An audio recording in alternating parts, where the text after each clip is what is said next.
Dear participants, good morning and welcome at the Green Finance and Climate Resilience session.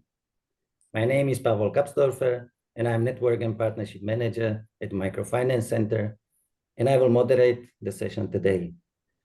At the backstage, we have my colleague, Szymon Grelewski, who will provide us with the technical support throughout the session. During the session, we invite you to post your comments or questions in the chat. You can also raise your hand via raise hand button located on your dashboard, and you will have the opportunity to address your questions live. We will deal with them during our Q&As.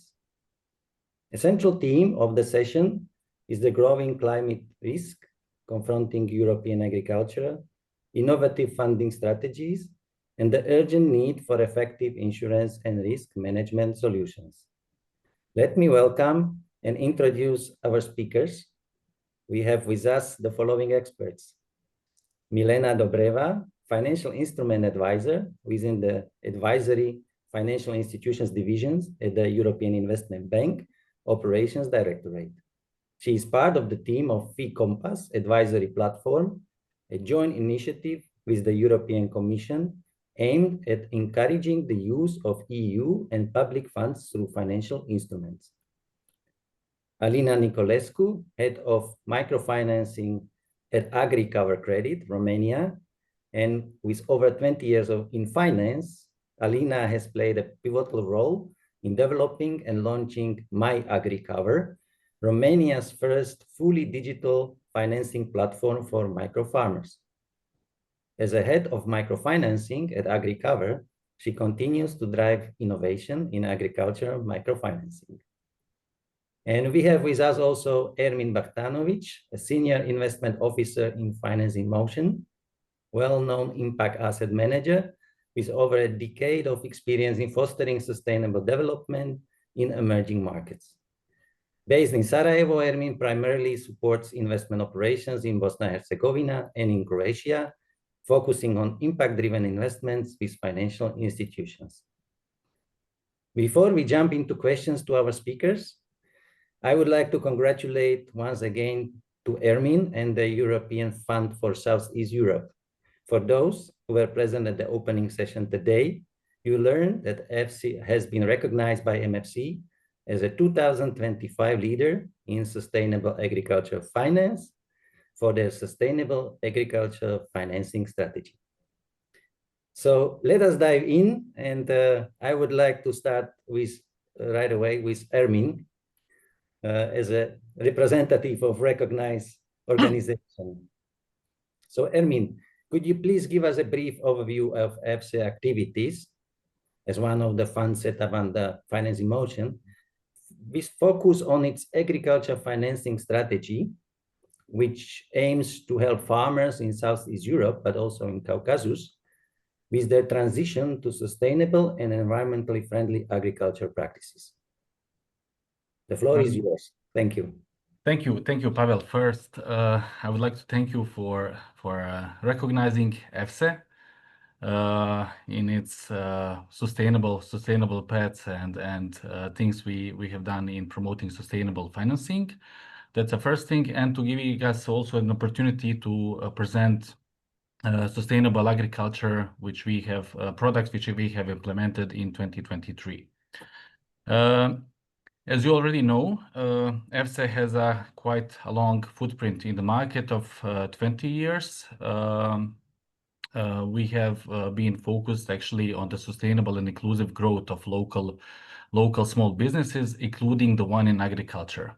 So far, we have disbursed more than 500,000 subloans to borrowers, and currently more than 50% of our borrowers are living in rural areas.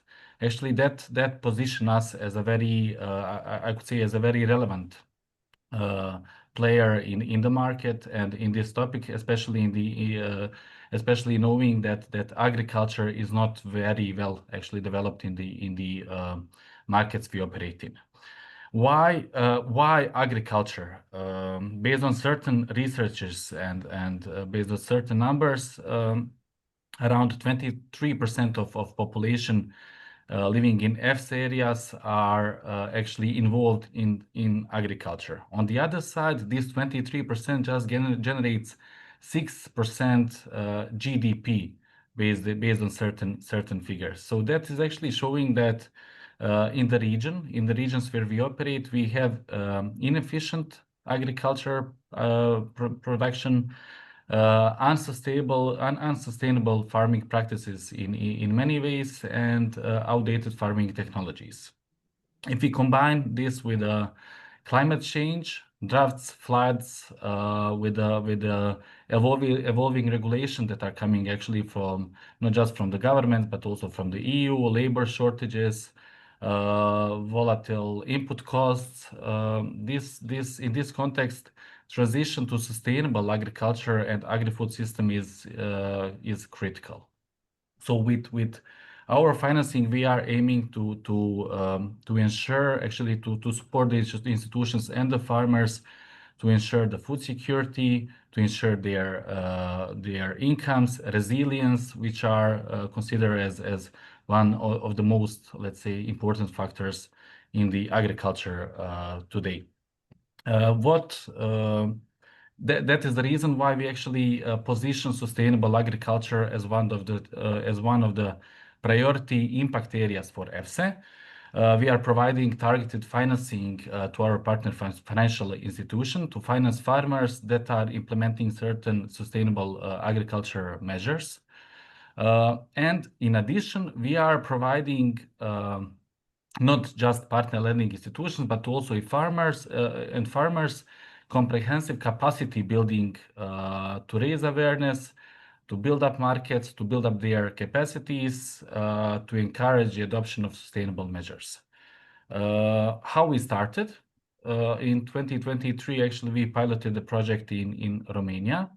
Since then, we expanded it to Western Balkans, to other Caucasus countries, and currently we operate on sustainable agri. We operate with 15 MFIs and banks across 6 countries, and with the idea actually to expand it even further to all markets and all countries we operate in.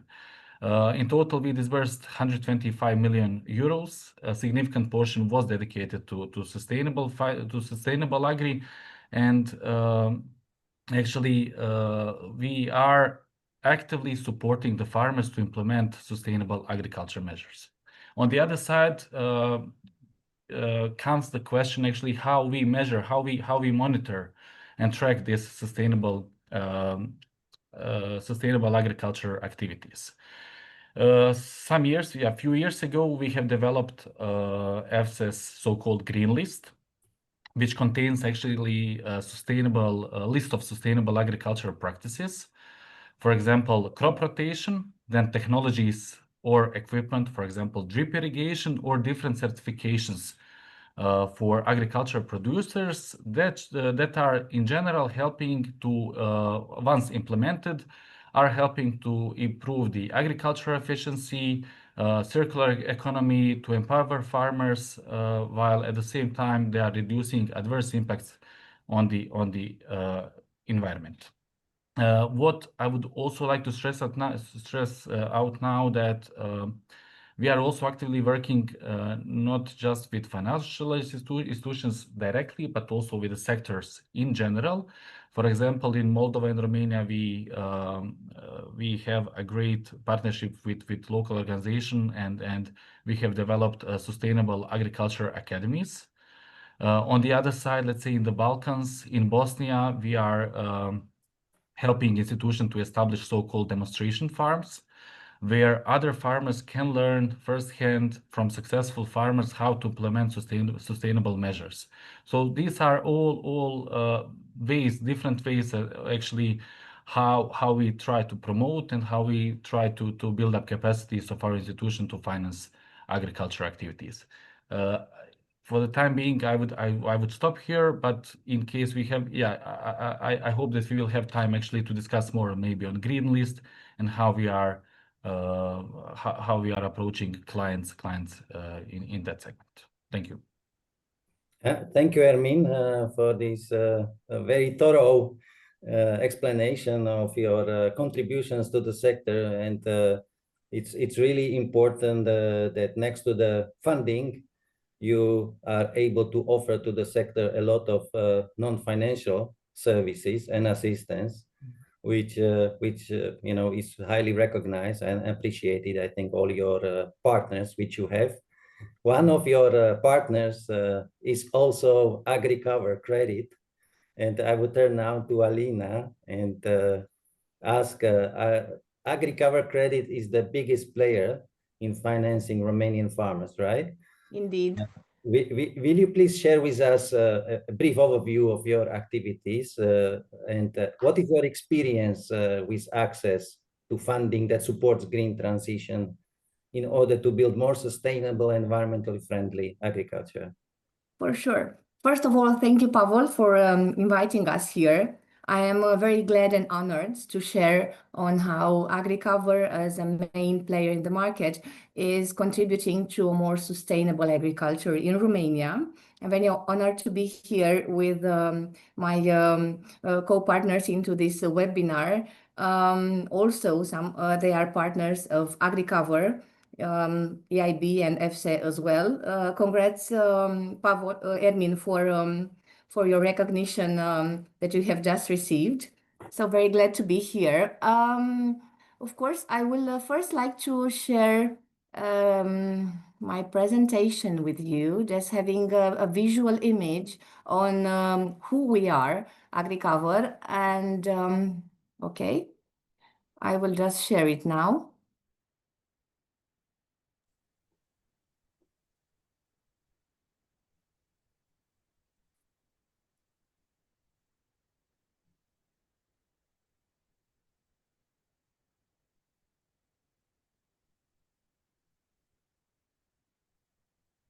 Yes, it's coming up. Thank you for your patience. About Can you perhaps put it to the presentation mode? Of course. Oh, of course. Thank you.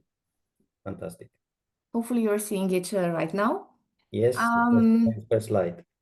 Where this is AgriCover Credit IFN, proudly leading the way in Romanian agriculture for 25 years or almost as part of AgriCover Holding. As a financial institution, our most important mission is to empower Romanian farmers with access to fast, flexible, and specialized financial solutions. The financing that we are offering are tailored to the clients and the farmers' needs. We only do agriculture. This is what we understand best. And we're working with more than 5,000 clients from all segments and all sizes, covering the entire Romanian agriculture. We're addressing them via more than 90 people who are present in the farms and having like a really down to the gross image of how agriculture is going. And they are being supported with a total team of more than 250 experts that are working to ensure that the financial solutions that we are offering are tailored to the customer's needs. As now we have more than 750 million euros in the market supporting Romanian agriculture, and that makes us the leading financial institution in this sector.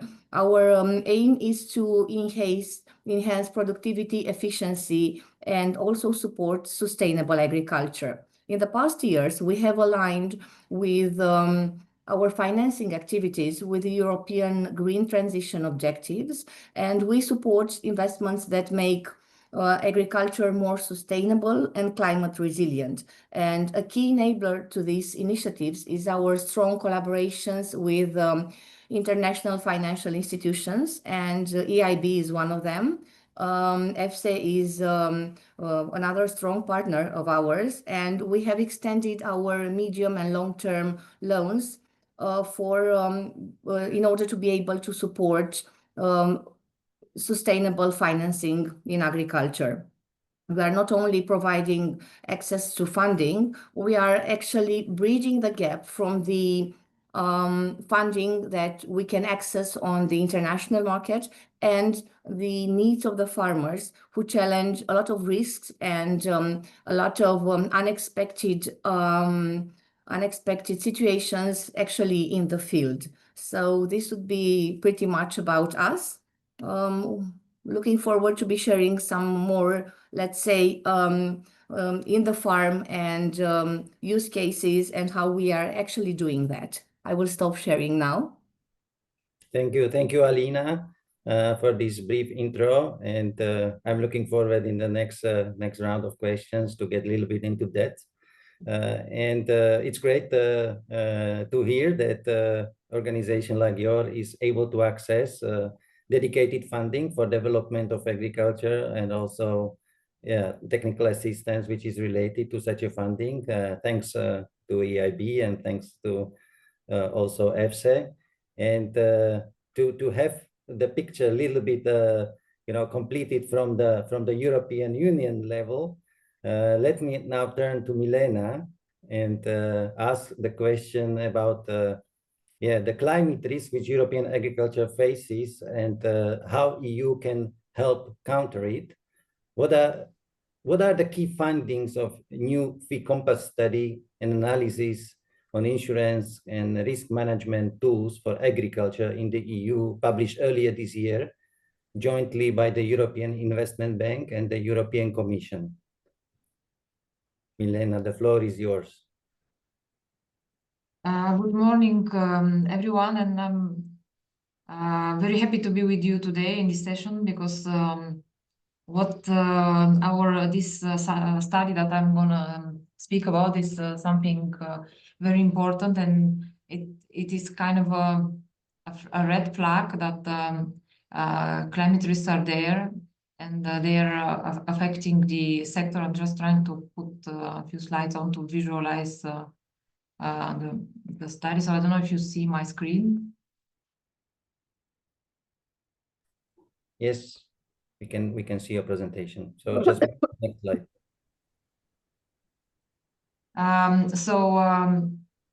First of all, I want to say that as Pavel mentioned, we did this study under the FI Compass mandate, which is a joint initiative with the European Commission, and in this case, this study is done under the work stream we have with DG Agri, looking at the possibilities how to de-risk and improve access to finance for the agriculture sector. And actually, the study was born as a result of the outcomes of the results of the dialogue, EU dialogue for future of agriculture. It was kind of a very short and acute assignment that we did. So it started in September last year. We finished in April. And here you can see also I put the links for the study. So I will not be able today to encompass everything that is in the study because it's a huge work that we did with the support of the Howden Group. And because this is a very specific topic and it's the first time such a study was undertaken that aimed to provide a comprehensive EU-wide quantification of the climate risks and their impacts on the agriculture sector. It is something that also on our side with DG Agri, it is there, but we didn't know how to approach, how to put in the perspective of assessing also the financial impact that are coming from this climate risk. So therefore, it's very happy that we have AgriCover and EFSE in the panel because they are supporting the sector and they are also able to share, what they see in terms of climate risks that are impacting their business. First of all, here we worked with the Howden Group, which is an important actor when it comes to insurance. And to do the analysis, actually we have used the terminology and all the metrics used by reinsurance companies and the regulators of the sector, like the EIOPA, the European Insurance and Occupation Pensions Authority, in a way that we are aligned with the market practices. And in order to get to the data that I'll just jump in as a quick overview, I want to say that the colleagues from Howden, they looked in the agricultural yields yields in the last 40 to 50 years. They looked at the climate events that happened in order to get to the figures and to the estimations that I'm going to present now. So the striking thing is that it seems that only from 20 or 30% of the climate losses in the EU are insured, which means that the protection gap that is remaining uncovered now, it's between 70 and 80%, which means in simple words that this protection gap actually is not covered by the insurance, and it lays on the burden of the farmer. So there is definitely a need to do more at national and EU level in order to support the sector and the stakeholders in order to ensure that we have the food safety, etc. So I wanted to show you just how it looks like in terms of the key findings.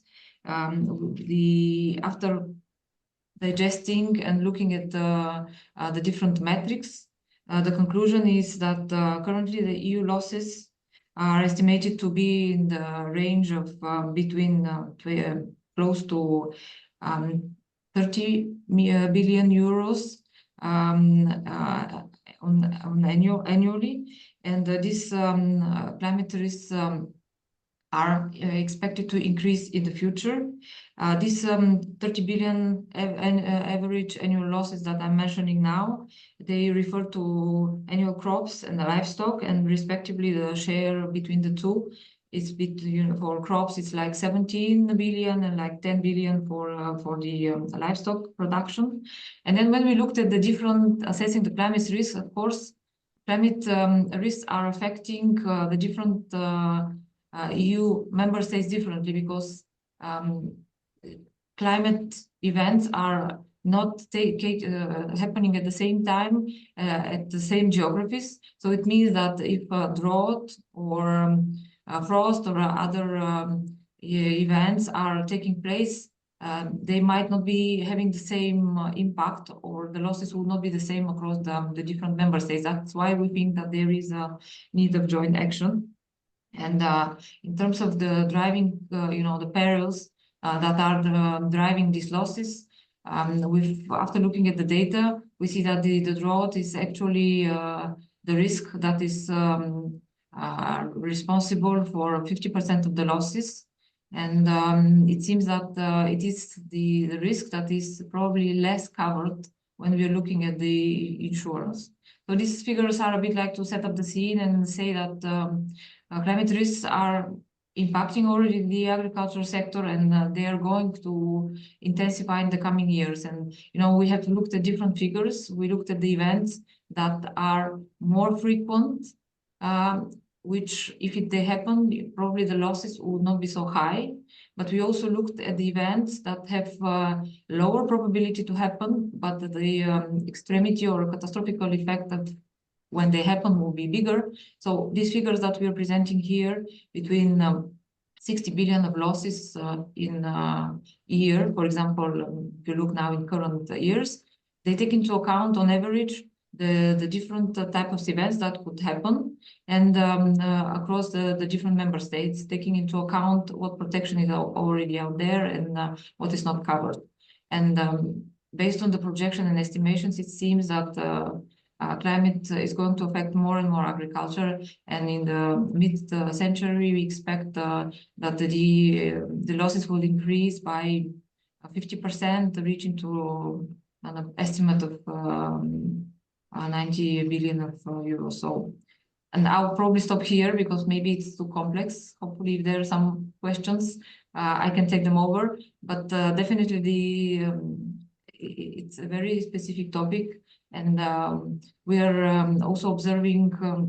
We looked also, I wanted to mention, at what type of insurance systems are in place in the different member states in the EU. We focused in 10 of the countries. I think Romania is one of the countries that was covered, but it seems that there is no standard approach when it comes to insurance for agriculture sector in the EU. And there is systems that are fully publicly subsidized and covered, supported by the national resources. They are public-private partnerships where insurance are provided in a mixed manner, taking into account the resources and collaboration between the public and private sector, like, for example, in Spain and France. And there are other member states where the insurance is fully covered by subsidies coming from the common agricultural policy. So it's quite a wide mix, and definitely based on the study, we've concluded that there is a need of action, because this is inevitable, and in order to continue and support the sector, there is a need of action. So I stop here. Hopefully I still have your attention. Yeah. Okay, thank you, Milena. Although I would like to continue with the second round of questions with you, because I think it's very much interrelated. But before, I'm just checking, any comments or question in the chat, and I don't see any. So I would encourage you, if you would like, we will take second round of questions. And if you have any comments or questions, feel free. I think, sometimes we are shy to ask, thinking that you might ask something obvious, but I think, it's nice opportunity. We are here in a sort of more family type of session and atmosphere. So feel free, do not hesitate to ask any questions which bother you. And just concluding what Milena was saying, that the gap is already now very high, right? I mean, you indicated like 70-80% gap in protecting the farmers against losses, and given that projections show even much higher losses to be absorbed by the farmers by 2050, as it has been mentioned. I think it urges the financiers, but also insurance companies, to develop new tools or mechanisms for the future. How the organizations engage with farming could really protect themselves. Let me follow up with the second question, which is related to the study, and I would like to ask about most urgent climate-related threats identified for EU agriculture, and how member states could prioritize their responses. And perhaps it would be good also mention some examples of integrating climate risk into funding for agriculture projects. So we have some, ideas and inspirations what could be done. So as I briefly mentioned, I think maybe I can just show the figures when we speak about the different perils. So going back, so if you can see on this graph, actually the main driving perils or the risks that are causing losses in the agricultural sector are linked to drought, hail, heavy rain, and frost. And based on the estimations that we did in the framework of the study, it seems as I mentioned, drought is driving almost 50% of the losses, more than 50% of the losses. Here in these different charts, without getting into much complexity, just you can see that it corresponds to the by mid 2050. We expect that it will corresponds to 60% of the annual average losses that at the EU level will be affected by this peril. Then you can see that heavy rain is the other one, followed by frost, which is linked, for example, to earlier springs and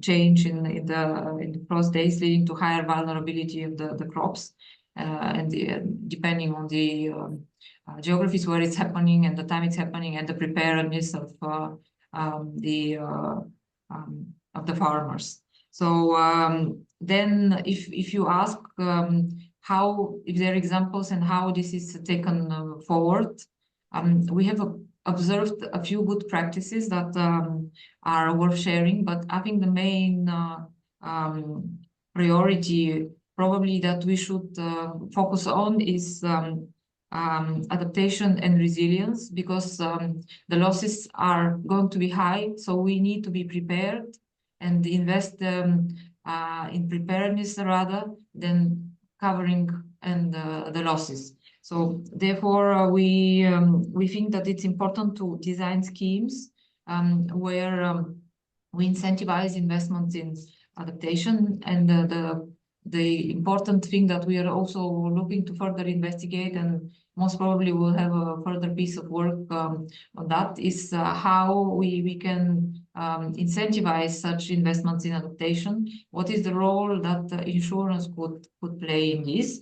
And there is a good example that we have seen, for example, in Austria, where actually the insurance provider is offering a kind of a mix of support, which on one side it's an incentive to, they're providing the farmers upfront cash in order to invest in adaptation measures, like in the case of for covering for hail. So they give the farmers certain amounts to invest in hail nets and other adaptation measures to prevent hail damage. And then in addition, they are providing also covering insurance premiums, which makes the insurance more affordable. But the two things are linked.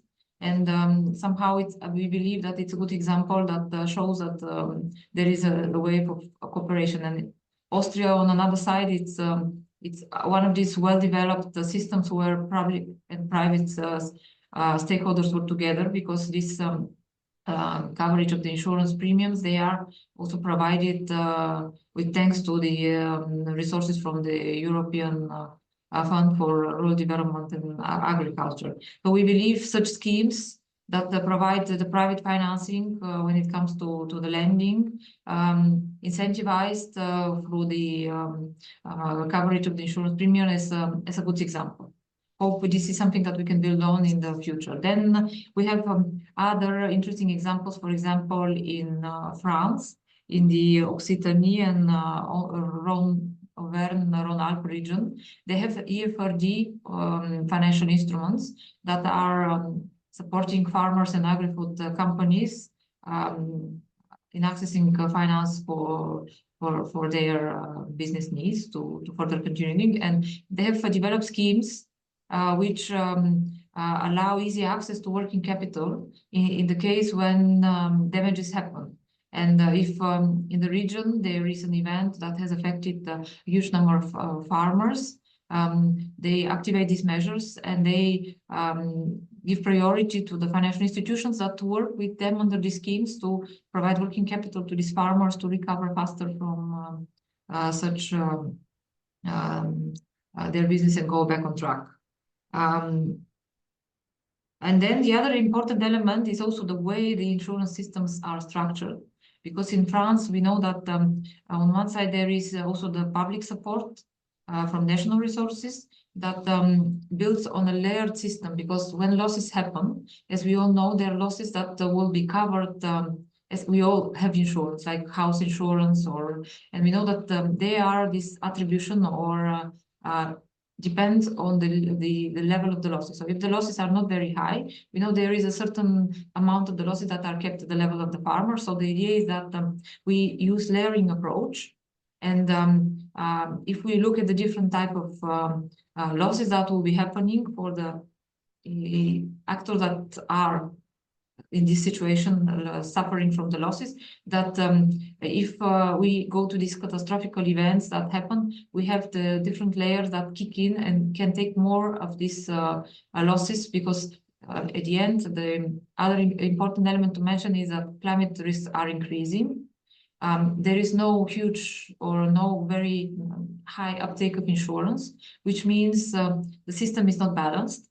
And it means that insurance companies, they know that when the damages are expected to increase, they need to be sure, because they're also pressured by the legislation, they need to have their reserves to ensure that if kind of an event happens and they need to pay out, they have the resources.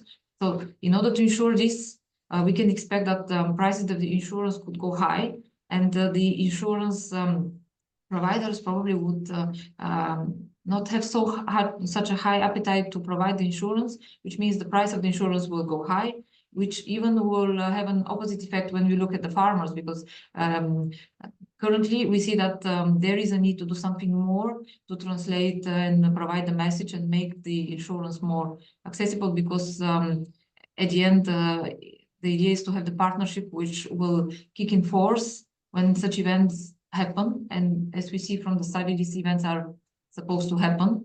There are already these examples in Spain about the floods and the heavy rainfalls that happen. And there is the key message that there is a need of joint action.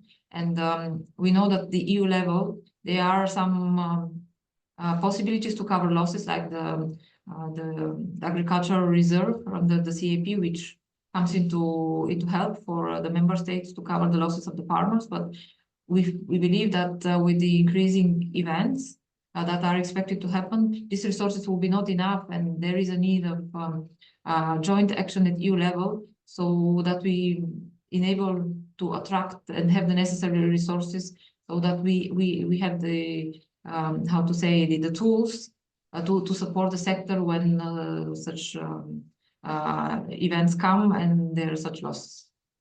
Okay. I hope I provided to give a bit more Milena, thank you inspiration. for this sort of explanation and providing some examples from Europe, how this is taken.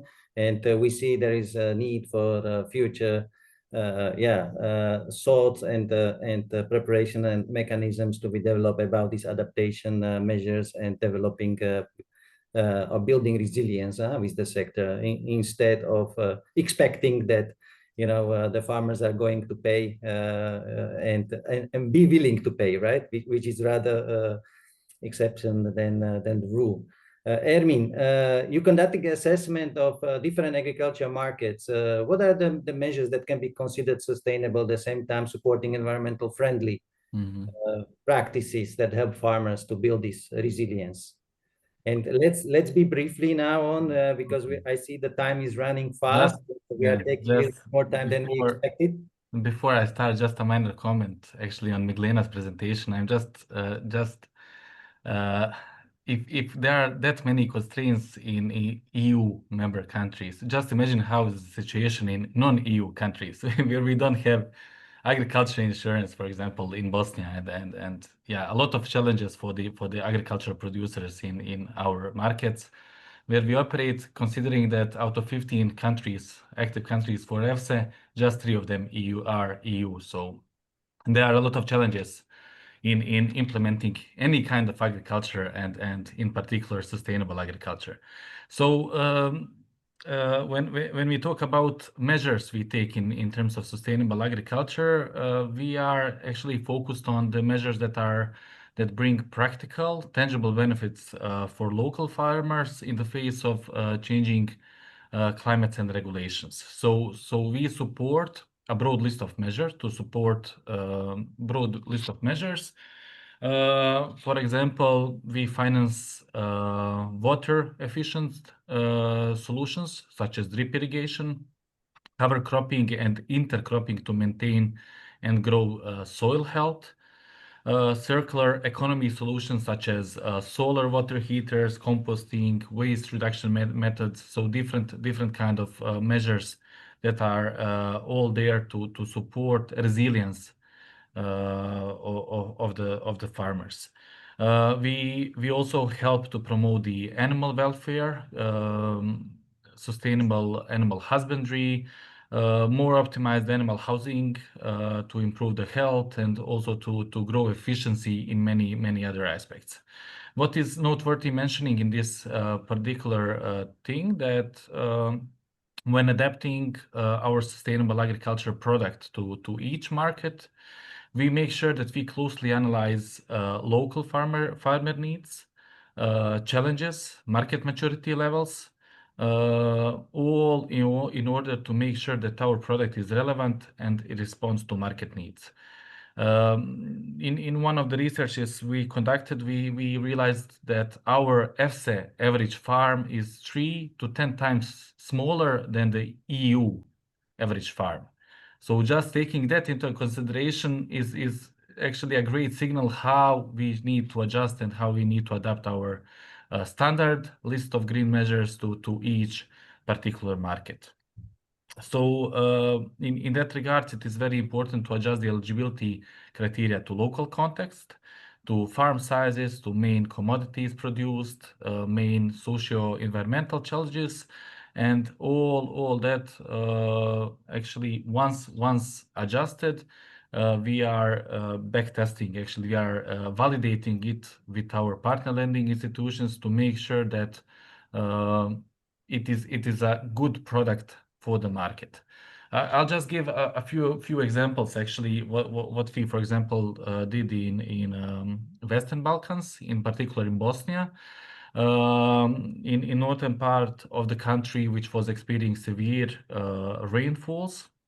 The actually farmers were experiencing lots of losses, low yields.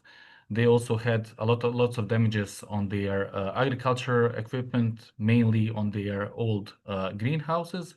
And so with one of the MFIs, we are financing actually the replacement of the old single layer plastic covers in greenhouses with the high quality materials to improve not just the insulation, but also the structural durability of the whole, let's say, of the greenhouse, to allow them to cope better with severe climate conditions. In that regards, but by just implementing, let's say, simple modernized greenhouse solution, they are increasing their production and also extending the crop cycles that allow for greater profits in the end.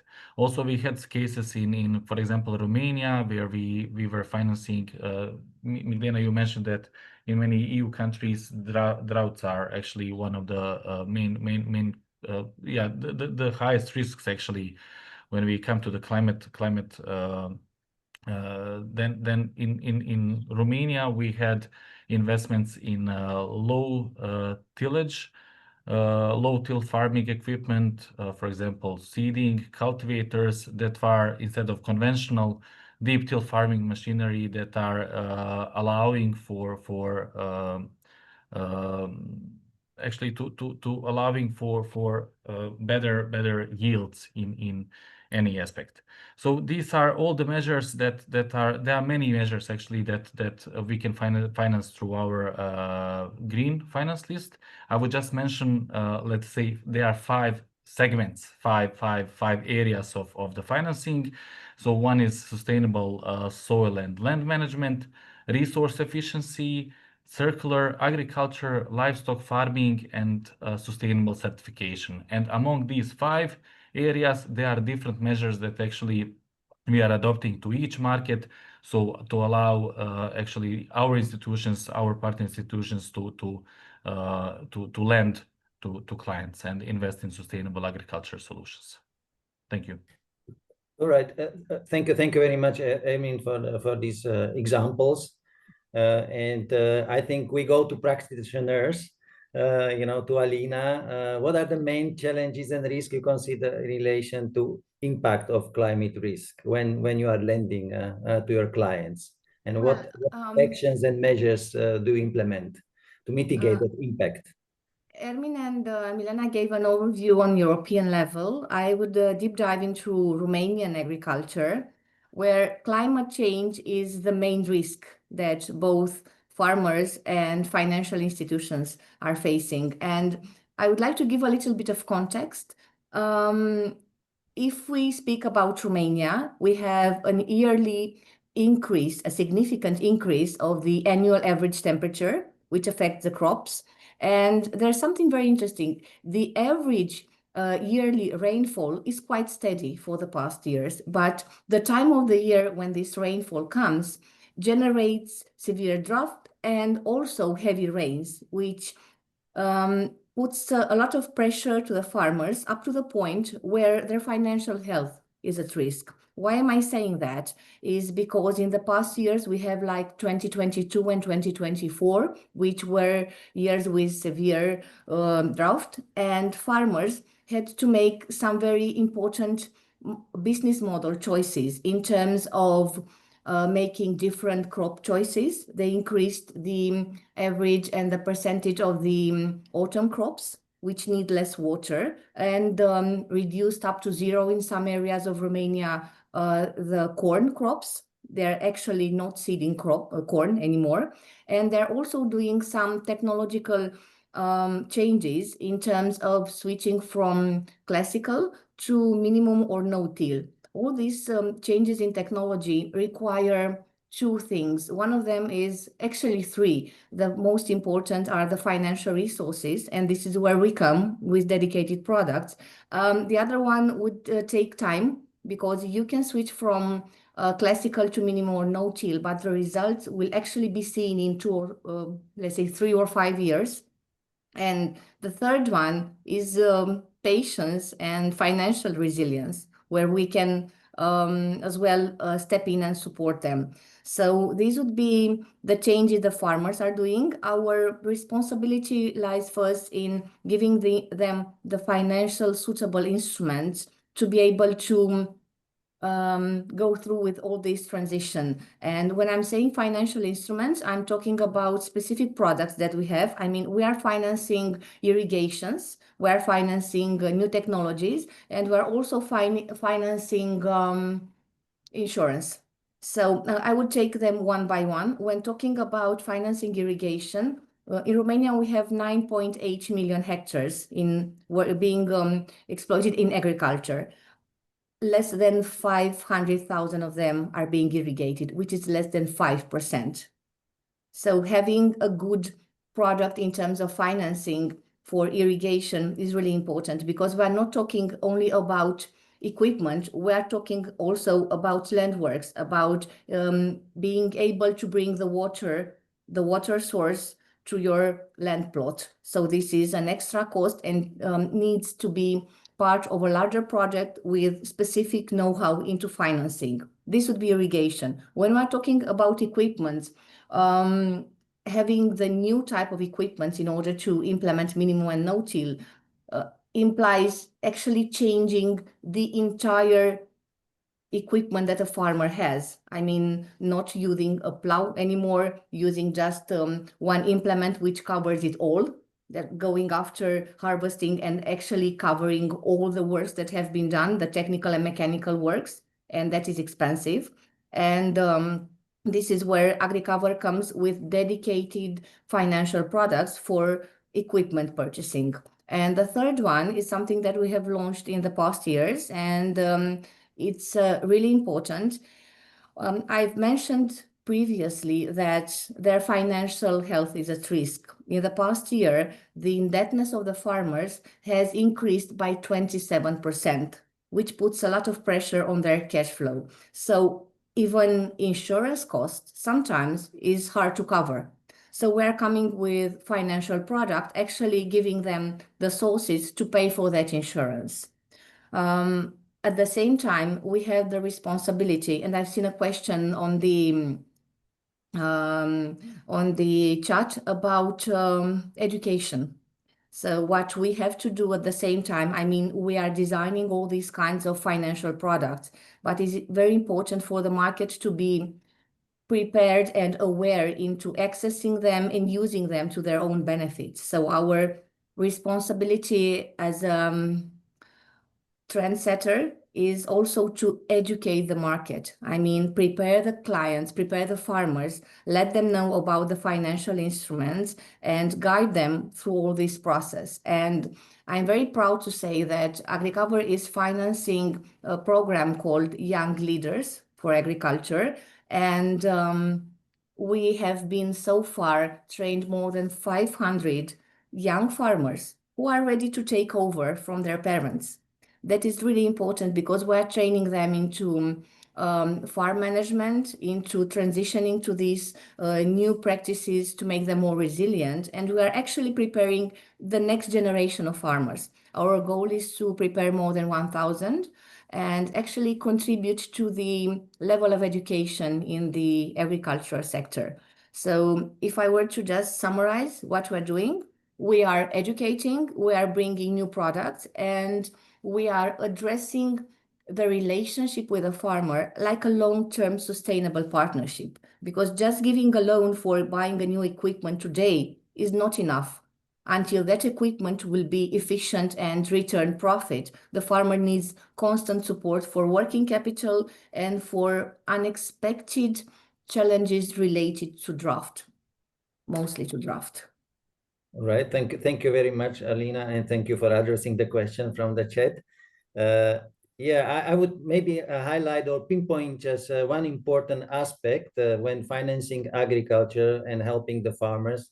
The patient capital is necessary. Yeah. So really important. This is the main message for the financiers. You know that this type of relationship is a long-term relationship, and yeah, it requires a certain time once the measures are implemented and the effects are seen. Back in the field. So as you mentioned, I think Pavel, it's a process. Yeah. It's a process, and it's about long term. You cannot switch like this from today to tomorrow. Yes. It's a process. It involves changing way of thinking, changing lots of technology, and it's a process. And I think that we can have incredible results only if we take it as a responsibility of a partnership. I mean, partnering up with the farmers and supporting them long term. And after working with farmers for about 20 years, I can say something about their profile. These people are there to stay. They're not closing tomorrow. They are facing all the challenges and are willing to just take this responsibility of providing food long term. So I think it's part of our responsibility as big players and trendsetters in the market to also support this. Right. Thank you. Thank you. So let's get into the last concluding remarks. We don't have much time, so I would ask you, all three of you, to be short. And I will start with Ermin. How do you foresee the future expansion of green finance, as well as non-financial support of the sector to improve the resilience of the businesses in agriculture? Thank you. I will try to be brief and take just a few minutes. We actually believe that the significance and of green and sustainable finance will just grow in the upcoming period. There are different factors for that one. One is, of course, we mentioned it several times, climate-related challenges, extreme weather events, then in general sector itself contributes to environmental degradation. And if we combine those two, investments in transitioning and transitioning to more climate resilient and environmental responsible practices are crucial. On the other side, we have pressures from the EU directly, like let's say from the local regulators, from the EU directly, or indirectly through the trade partners. So the farmers are expected more and more to apply different sustainable practices just to comply with the standards expected by different stakeholders. In general, we know that there is a significant gap in financing not just sustainable agriculture, but agriculture in general. And there we see our role. Actually, we can provide stable long-term financing. And what Alina mentioned, not just that, but also technical assistance, which is crucial actually for implementation of our agri-product. Financing is not sufficient. Alone is not sufficient. So we are there targeting not just partner lending institutions, but also farmers to increase their knowledge. With our lending institutions, we are working with, let's say, developing loan products, agri products, with improving their underwriting practices, because you cannot analyze the loans the same way as you do with some different sectors. So these kind of things are very important, but also to educate farmers on the sustainable practices, on the risks. Miglena mentioned several times climate risks. So these are the topics that we consider as a very important, and that are actually integrated in our strategy going forward. We are keeping the same momentum. We are building upon that, and also trying to increase it as much as possible, tailor-made to each specific market and to each specific institution. Thank you. That was fast. Thank you very much. Thank you very much, Ermin. And Alina, I know that you have digitalized the service, the products and services to your clients. So maybe very briefly, how do you see this digitalized type of product services contribute to building the climate resilience for your clients? Can you unmute yourself, please? I would be more than happy to share about our digital journey and how digitalization is bringing us closer to the farmer with the education part, of course. I will then answer briefly both of your questions. When seeing the future, of course, it is digital. And in AgriCover, we have a long-term commitment of bringing financing solutions which are easy and flexible and to be accessed by the farmers. And by this, I mean mobile app via phone, which is the simplest way that a legal entity in Romania and a farmer can get access to funding. And this we have already implemented. So the future is digital, is about innovation, is about education at the same time. And for us, it's about a long-term commitment and partnership with the farmers. Okay, thank you very much, Alina. And thank you for having us. And the last question to Milena: what are the recommendations of e-Compass study that offers for future for agriculture insurance and adaptation strategies? Thank you, Paolo. I'm listening very attentively. Also, it's great to have on the panel Alina and Ermin, because they give like confirmation that what we found in the study is not just another study, another research that we did. So therefore, I think it's very interesting to listen and see everything resonates very well. And maybe as a wrap up, I would rather highlight that we had the three main pillar of recommendations.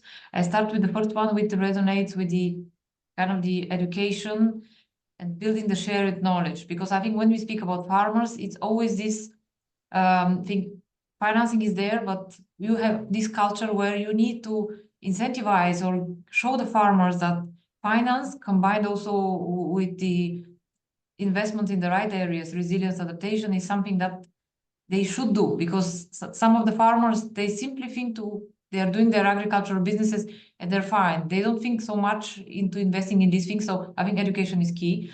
But when we speak about the climate risk, we realize, and that's why we think this study is a breakthrough, because there is no standardized data systems, or we don't have the information about these climate risks, how to assess them. So we believe that there is a room to create partnership and bring like a platform first to have the different stakeholders, the public and the private, insurance, financial side, all together to share experience and explain how this climate risk could be tackled, first of all. And then very important for that is to have the right metrics and to have the model developed where we can measure this, and that this data, the idea is to be available for the member states and for the financial side and the insurance, so that we speak the same language. So this is something very important. The second one is, as I mentioned, we believe climate risks are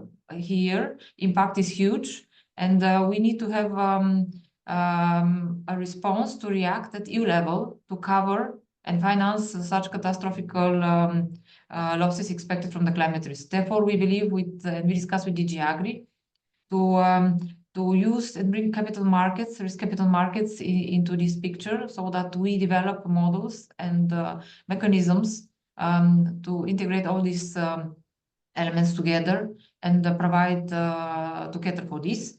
And we believe that also changing deploying different models like parametric insurance is something that will be better and easily digested for the farmers, because it is not just, you pay for the insurance, but you need to have the certainty that you are paid at for the losses that you have incurred because you are insured.